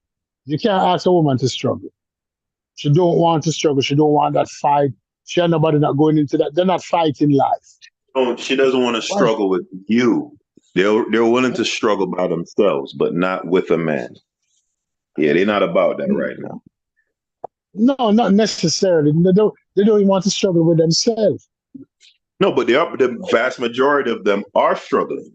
So the struggle days aren't Soupies. The average, particularly if we're talking about the women in our community, the median income of a black woman is under $40,000. Okay, what I'm saying that they don't want to accept the struggle. Right, they want to live in a delusion and put on Facebook that they're an entrepreneur because they sell tummy tuck, because they sell slim tum, slim tea or whatever. Let me finish saying what I said. To accept the struggle is to deal with it. You understand what I'm saying? If I'm going to use television shows because I can't use books, because if I mention the name of the books, many persons are going to know. When we look at Good Times, the mother in Good Times and the father in Good Times accepted the situation. That listen, this is our situation. For now, we have to live in the projects in Chicago. But not because we live in the projects in Chicago, and not because we don't have the wealth or the money. We are going to be a family. We are going to bring up our children. Michael is not going to be in any gangs. JJ is going to pursue his art. And the daughter, what's her name? The daughter, what's the daughter name in good time? She's going to pursue her Velma. art in her art. Velma is going to act in her arts. Right? So therefore, although we were struggling, we were still a family. Although we did not have everything to give our children, we were still a family. No, that's the difference between then and now, is that, listen, I don't want the struggle. I don't want the less than. I don't want to look around and be a have not. I am not accepting the struggle. Regardless of the fact that my children life could be easier if we accepted it and determined that we're going to be a family. No, but I don't want that. I don't want that. And if I tie myself down to a man, I am lessening the chance or the opportunity of finding somebody who will ride me like Richard Gere in Pretty Woman and take me off the street and carry me into the mansion. Right? Hey, because real quick, Stu. So I'm sharing my screen here for Empress Lovejoy. She was asking where are my statistics insofar as my claim for the median income of Black women. So here it is, Miss Lovejoy from the Social Security Administration. And this one is for 2020 to 2021. And there you can see from 20 to 29, median income, $21,400. 30 to 39, $34,600. 40 to 49, that's when they finally break the 40,000 barrier. And they don't have a raw numbers here to see just how many people are in each age group. But if we average it out, it's pretty safe to say that from 20 to 49 is significantly more women than the 50 to 59 category. And even the 50 to 59, $45,000, that's not a lot of money. So my basic point stands. The lion's share of Black women are struggling, regardless of what they want to delude themselves into thinking and presenting on social media, telling people that they're entrepreneur and all of that stuff. That's not the reality. So and guess what? If we take out the outliers, if we take out the ones that work in the $100,000 and apply, this is the median. No, this is the median. This is the median, right? This is not the mean. This is the median. Okay. Right. So that already speaks for the outliers. So that take out the outliers. Okay. Right. So, yeah. No, that is it. That nobody wants to accept the struggle. They don't want to accept the struggle. They don't want to accept that. Listen, life is a struggle. Listen, most of our grandparents struggled to buy the house. They struggled to buy the car. Right? Grandma didn't have 100 shoes and 500 dresses. Grandpa didn't have 3 pair of shoes. He might have been lucky if he had 2. He never have 10 suits. He might have been lucky if he had 3. He was living well if he had 3. It's after he got older, over his 50s, and the children got bigger and grown out, he started to spend some money on himself. Grandpa wasn't spending any money on himself when the children was young and going to school. Grandma wasn't spending any money on herself. It's after the children grown and left out. And back in those days, it's after she passed 45. Because by 45, most of the children were grown and old. They now could take that resource and spend on themselves, that extra resources that fell between the 41 to 59 category, and spend on themselves. And the improvement to the property and get a new car. They were struggling most of their life. They were struggling when they had the children. but we don't accept the struggle in our community now because social media has shown us Puff Daddy in the what's the mansion name? Take that mansion, the lifestyle that he's living, and Cassie wanted it. And when Cassie realized that she now has emotional damage at such a level that she cannot pair bond properly with her husband, she looked around for somebody to blame. Because I know that many of the time No, the husband reached. I disagree with that, Stupid. Why? It was much more self-serving than that. What she look Yeah, around no. and realize wasn't emotional damage. What she look around and realize is she's married to a trainer and she's living in a one-bedroom, struggling. And she said, wait a minute. You mean to I'm tell not me? accepting this. Hmm? Yeah, but let me finish. So, but also her ability to pair bond. Because I know that many of the time her husband reached her to caress her in a loving way, she pulled back because she didn't know to accept a slap or a caress. And she looked around and said, who am I going to blame? And she said, it's Puffy that is responsible for what I am now. It is Puffy that's why I'm in the one-bedroom apartment, why I'm in the efficiency, and Puffy has to pay. And I have secrets on Puffy.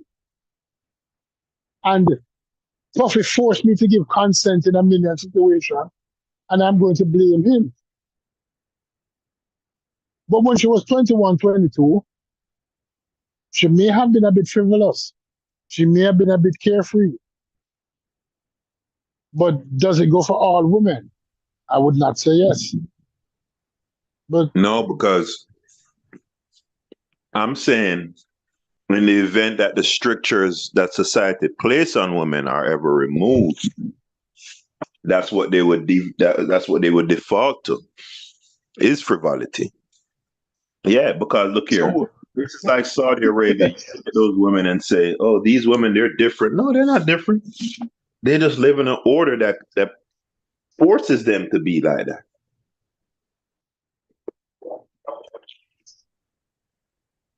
all right. And that is not necessarily true. In Argentina, after the civil war in Argentina, there was a steady decline in men. And the women didn't run rampant in the streets with promiscuity. A lot of the men died off because of the Civil War. After the Civil War of 1776, where a large proportion of men died in the South, right? Because the men in the North were imported from Ireland and Britain. And many of the soldiers who died from the North weren't American for a year. As soon as they came off the ship, they were conscripted and sent down south to fight. But the men in the South that died off were men who lived in the South. And a significant proportion of the men who died off in the South were Southerners, were generational Southerners. The women didn't descend into debauchery. They didn't. So I disagree with you on that point.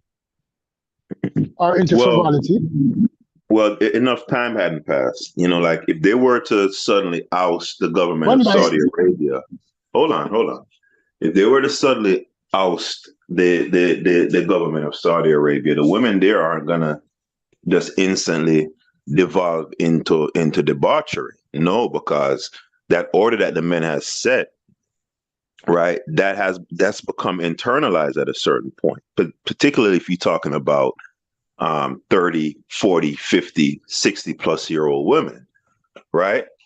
You would need a few, at least one or two generations of women being left to their own devices to make a proper assessment.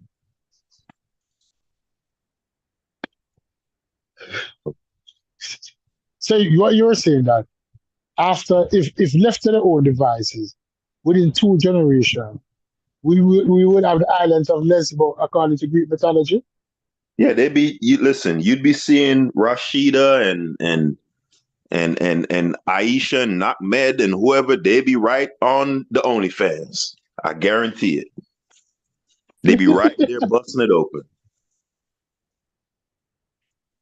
You disagree with that? No, because it's new information. I'm trying to play it around in my mind. So basically, you're saying that the only funds that exist in America is an indication of the level of debauchery in the American society. That it's on full display that these less than 1% of women. But I don't think that there's a million women on OnlyFans, right? So less than 0.25% of women is an indication of all women in the society. That's what you're implying. That even if OnlyFans has 250,000 women, which would be 0.02% of the United States population, 250,000. That we're going to superimpose this on the entire society. That this is how modern women are acting, or is it that the noise again? Because we have to filter out the noise, and this is what I call the noise. The very few that appears, and they're making a lot of noise. We cannot use those people to determine the society on a whole. You agree or disagree?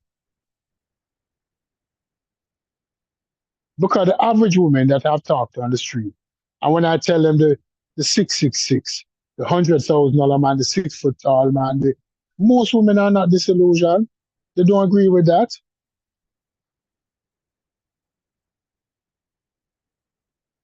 Am I here or yeah? Are you still there? Bag juice. Yo, sorry, somebody to call Yes. me. Okay, yeah. No, what I was saying is that the 250,000 women, and I'm being generous with my number, who's on OnlyFans, Mm-hmm. the 0.01 or 0.02% of the American population. Are you superimposing that behavior on the entire American Population? society? No, but remember, Yeah. OnlyFans would represent the most vile, Extreme. The most representation. extreme. We're not going to use vile. We're Right, going to use extreme. the most extreme representation of Yeah. the licentiousness of women in this society. But if you want to go from OnlyFans, you can go down to Instagram, same thing, meat market. You can go down to strip club. You can, at every level of the society, you can go outside and see how women dress, and right. So no, OnlyFans is just one particular, aspect of it, extreme aspect. But no, anybody can look at Western society and let's leave it to America and say that the women here are extremely sexually debaucherous, licentious. All right. Let's use this example. We go to the beach, and the average day, women on the beach wear bath suits. And we're not talking about the extreme bath suits. We're talking about bath suits. 2-piece, 1-piece. They're showing legs, they're showing arms, they're showing necks, and they're showing shoulders. And they're showing midriff. Now, are we going to use the situation that is the beach to determine that these women are, because they're showing skin, that is a decline in the society, that women should not be allowed to show skin, while men are wearing suits? Are you playing devil's advocate right now? Listen, the I'm just standard asking, behavior of a woman in the society, they will tell you that the 20s, this is like the standard rank and file opinion of women in the society. The 20s are to be for fun and running around and sleeping with different men. That's a standard right now in American society when it comes to women. Right? So I don't know if you're playing devil's advocate, but you come on. America is a licentious. The women of America are licentious. They are. That's a fact. Particularly compared to women of other places in the East. Just like Brazil. Brazil is a licentious society, maybe even more so than America. That's just a fact. And I will differ with that. And guess what? I differ with that. I would say, right, in our urban populations, people tend to take on different behavior than people who live in rural population. Because if we use Rio de Janeiro in Brazil, we would believe that everybody in Brazil would behave like who live in Rio. And that is not true. Everybody don't behave like the people in San Francisco or in LA come on, we're or doing in Miami. we're doing the all argument, Leo. No, it's not the all argument we're doing because we have to use an argument to say, listen, we have to equalize the thing out. Because the sample that we're using, you and I live very close to Miami. And if we never leave Miami, you would almost want to believe that all America is Miami. You believe that all the women in America look like the women in Miami, act like the women in Miami, just like the women in Miami. But in truth and in fact, they don't. They don't. Per capita, a city like Miami and LA have more beautiful women than most of America. So I go down to South Beach and I see all of these beautiful women. And I say, oh, America is a land of beautiful women. All of the women in America are so beautiful. They're so in shape. They're so fit. Oh, they're so wonderful. And it's not true. But when we look at the statistic tell us say Americans are obese. But Miami wouldn't tell you that America's obese. South Beach not telling you that. South Beach that.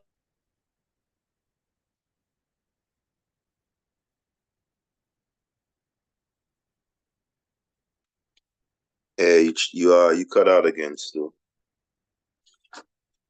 God damn this! I'm sucking up your Elvis. We're putting tongue in your pelvis. True. This is my Miami.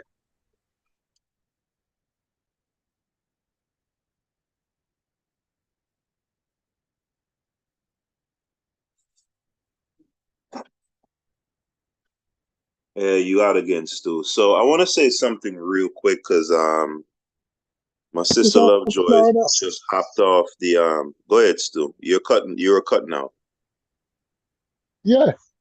If we look at answer the question. If we look at South Florida, would you say America is a obese country? If America is a what? No. If you look at South Florida, if we use South Florida as a measuring stick, right, would you say America is an obese country?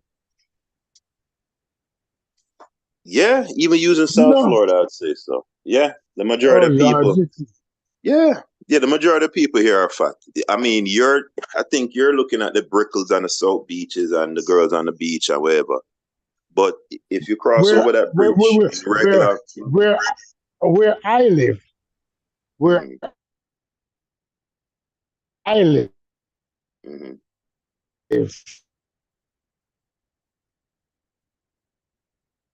yeah, you cut out again. There's hardly any fat person. Okay. What I'm saying is that where I live, there's hardly any fat people. You're saying in the city of Pembroke Pines, or just your little section? In the city of Pembroke Pines, when you come to the supermarket, cross over University and come up. Fat persons they don't have come to the supermarkets. Look, you hardly have any fat people. Yeah, I don't know. Maybe we're living in a different Pembroke Pines because I lived in Pembroke Pines for a good 10 years. And you're saying the majority of people are overweight. I think you're probably, I don't know, I think maybe you're looking to see like these big, huge Kool-Aid man looking people. We don't have that here. That's what I'm using. Right. That's what I'm using when compared to the South. You're using that as the barometer. As the measuring stick. Yeah. Right. They might be overweight, but they're not obese. Fat is what I call obese. We don't have obese people in South Florida. That's what I'm saying. We have overweight people, but we don't have obese people. Okay. You're not seeing an obese person in South Florida. But when you look at the statistics tell us that America is obese. Level 2 obese. But we don't have that down here. We have overweight people, yes. But we don't have obese people. I'm fixing my argument and I'm moving the goalpost. Because when I was using fat, to me, fat is obese. Overweight is different than fat, right? So when I was saying that you didn't have fat people, we don't have obese people up here. There's hardly any obese people in South Florida. We have overweight people, yes? I'm not gonna get super technical on you and look up the word, the definition Yeah, of there's, obese and how the yeah, authorities no, define it. I'm not gonna do that to you. I can define it because guess what? When I was 260 pounds, I was severely obese at 260. Now I am at 220. I am just obese. I'm no longer severely obese. And my birthday, I had overweight, which is 200 pounds. Right? So the difference between 200 and 260 is severely obese to overweight. When you see somebody overweight, you say, them kind of have on a little weight, yes, but I want to call them fat. That's my dream. And then now, I'll never be normal weight because I'm not coming down to 150. Right? Because according to the thing, you're overweight, but you're not obese. Right? That's the definition I use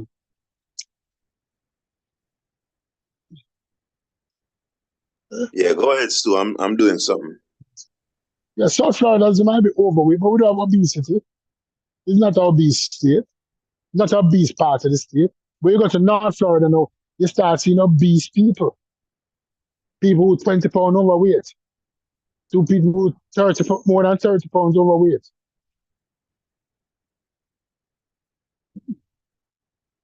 But I am not going to say all women are. But I would agree that a significant portion of the women have now been disillusioned by this whole social media aspect and have fell in the trap. The Would trap you of say saying that a critical mass? no, I'm not saying that. I will say that we're at the tipping point. At the tipping point. Malcolm Gladwell, the tipping point. It's at that point. Let me ask you a question. Did you listen to the last show I did with the young lady, Miss Silver?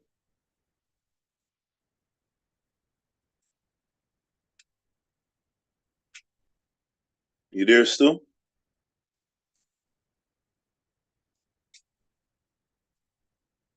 Yeah, you cut out, Stu. So my question to you is, if you did indeed listen to that show with Miss Silver, since you believe that we're at the tipping point and we haven't jumped the shark yet completely, Yeah, right? yeah. Did you hear what that young lady told you was being taught at university in regards to gender, sex, and all the rest of it? Did you listen to that interview?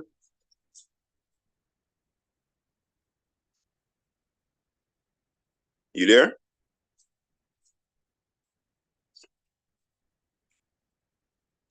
I know. That's all they used to define. Yeah, you were. No, you can't. Leo. You were cut out, so people didn't hear. If you were talking, no one heard what you were saying.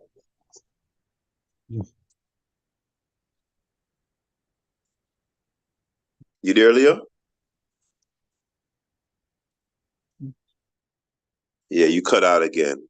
So yeah, let me just say, if you were to listen to that interview, and what I really wanted to get across in that interview is that Miss Silver is not an outlier. She may very well be an outlier in terms of her sodomizing of men. Even in today's liberal society, I think most would say that's pretty anomalous behavior. It's an anomaly, and there's not a bunch of women out there who are ramrodding men. However, the idea of there being a fluidity, there not being any definition on gender, the idea that you could wake up one morning and you feel that you're X or Y or Z, and so you're there for X and Y and Z, and then tomorrow morning you'll feel that you're something else, and you can, right? The that leads to when things become undefined and amorphous, what will tend to happen, that leads to a declination in morality in society. So the tipping point has long been passed, sir. Have you heard of a young lady named Sexy Red? Have you taken in her musical stylings? Have you seen the female rap game and the influence, right? The broad influence that it has, not just on Black American women. Now the white girls and other ethnicities now are following right behind these Cardi B's and this tipping point has been passed long ago. Long ago. No. I agree with certain points what you're putting forward. Right? I agree with certain points. Is that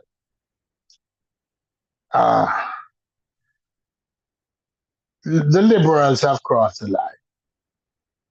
And they've taken this, they may have allowed this thing to have gone too far. Right? And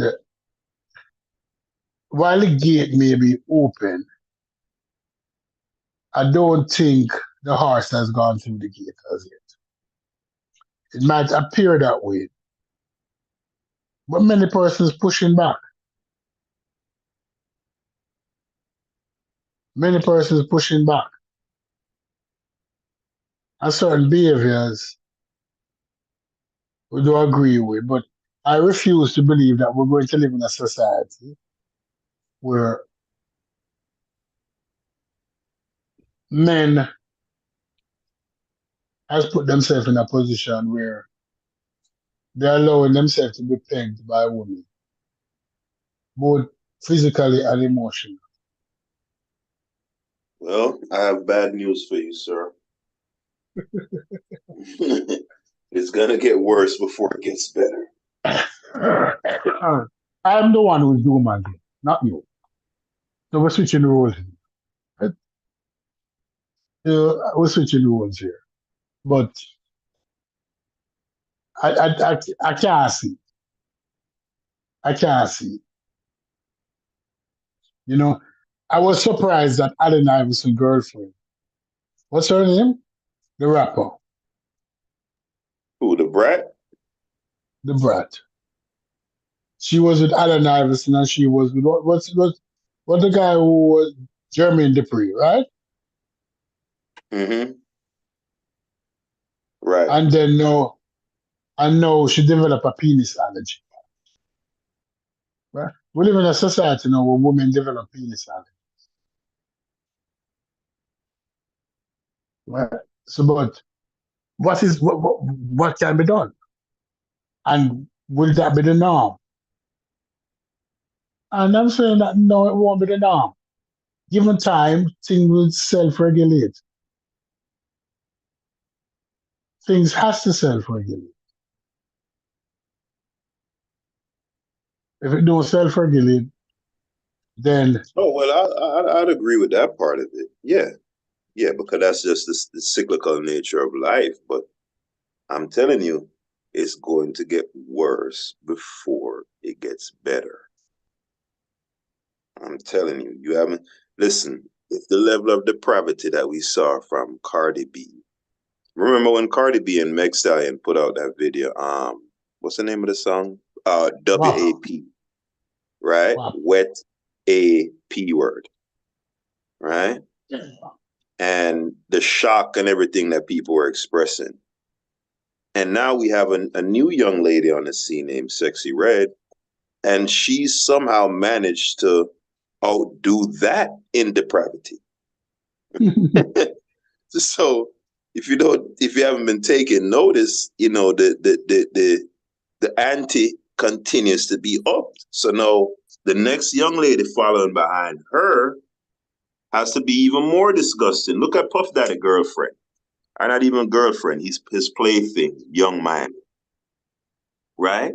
Could you imagine, 30 years ago, could you imagine a young woman getting on stage, proudly proclaiming herself to be a whore, and excitedly telling the world on a national stage that a man urinates on her. Could you even have fathomed or even imagine that such a thing in 1994? That's a rhetorical question. No, you couldn't have even imagined. You would say, no, you're making stuff up. That would never happen. Right? So if proudly proclaiming that you're getting urinated on, if that isn't past the tipping point, what is the tipping point? Right? And I know many will say, well, you're looking at celebrities and those represent the... Listen, this is who the young women of the society are taking their cues from. And then was fortifying the nonsense.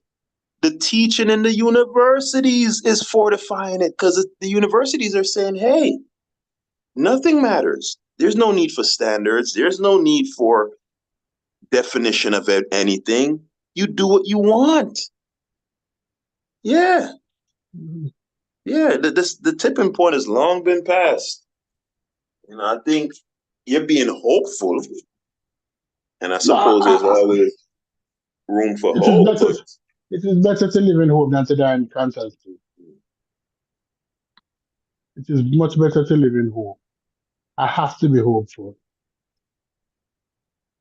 because what you're asking, what you're saying now, there's nothing righteous about it. Well, nothing righteous about it. That's the reality on the ground. Sorry to let you know. But anyway, Stu, I think this is a good time to end the show. I'm about to it's time to play the music. It's time to get up right. Or it has been a good show, and enjoyed it. A nice early Sunday morning. Yes, sir. So guys, enjoy your Sunday. You know, I'm about to go outside. Go outside, man. You know, get off this internet for a little bit. Go breathe some air in, communicate with the people, and live life and love each other. Right? Wow. Yeah, man. Till next time, Peter Back Juice. I'm out of here, man. Leo, Stu.